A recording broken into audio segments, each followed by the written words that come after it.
So it's no secret that I really like my Insta360 One R. So when my buddy Ryan invited me to go shred ATVs on his frozen lake at his cottage, first of all, you know I'm in, and secondly, of course, I'm gonna bring this camera. This video is all about some sick shots we got with it. Let's rewind a little bit and get this video going.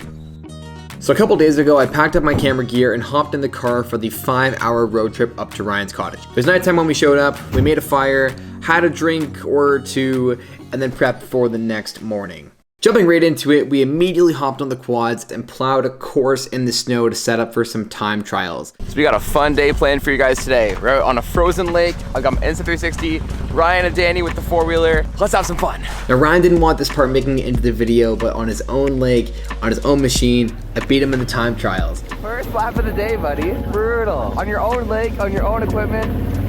So if you guys want to roast Ryan in the comments and while you're down there hit the like button, I'm not going to say no. I'm kind of a sore winner. Alright, so starting things off with a classic, I tossed the One R onto my helmet for a POV type angle. The helmet cam is a really good angle because you can see everything I'm seeing as the rider. With a 360 camera in the mix, the field of view is so wide that you don't miss anything. There is nothing worse than getting home after a day of shooting and seeing just your toes or just the sky. So that's not something we had to worry about. The cool thing I did was I added an extension piece between my camera and the helmet. This for one makes you look like a unicorn while you're driving, so it's not the coolest, but for two, gives your camera enough space between your face and it to actually turn the camera around in editing so you can look at yourself while you ride, which is basically just getting two shots in one, which is always cool. Well, it's always cool unless you make faces like I do while you ride and you're just all angry and focused. Then it maybe isn't the coolest. Baby! That's how we... Oh, I just smacked the camera. That's how we do it. First lap of the day, buddy. Haven't even been on the track. No warm-up laps or nothing. Brutal. Oh, and a quick aside thing before we get too deep is if you guys hear me talking about anything that you want to buy in this video, there are affiliate links in the description. So if you're trying to help me cash out, that's the way to do it. All right, let's get back. So this is the key to the success today. We've got a 3-meter pole with the Insta360 on it. So tell them what we're gonna do. I'm gonna go over there and swing this in front of your face and try to get some bangers as you're coming around the corner. All right, let's do it. The moneymaker of the weekend was this big ass pole from Tellison.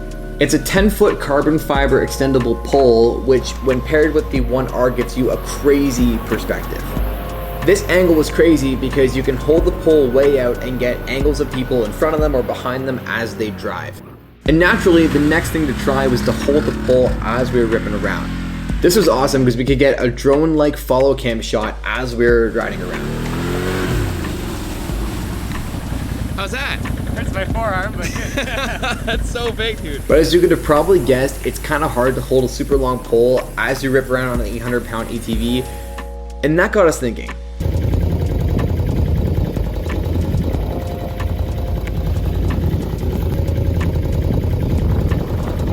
that's not going anywhere. All right, let's do it.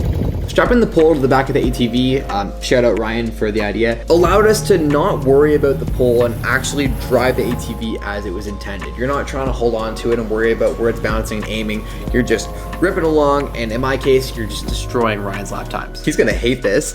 And this brings me to the part of the video that you probably weren't expecting, but I think is a really cool lesson that I learned here. I usually find that trying to get really sweet shots and having the most fun you can don't really go that well together. Like, people don't usually want to wait for you to put the drone up in the air and then bring it back down and move the tripod and put this lens and that lens, and it just kind of gets in the way of the experience for people who don't really care about cameras. But that wasn't really the case this weekend. I mean, half the shots you guys saw today were from Ryan or Danny holding the pole and swinging it around as the other people were driving. So it really didn't interfere with the fun as much as it might have with a typical YouTube video that I make. All in all, it was a solid weekend getting some sick footage and hopefully getting me that much closer to being on the Insta360 creator list. So yeah, if you guys enjoyed this video, leave it a like. If you want to see more of these videos, hit that subscribe button. Don't forget to roast Ryan in the comments, and I will catch you guys in the next one. Take it easy. He is not gonna like bringing me to his cottage, letting me ride his equipment. I didn't pay for gas.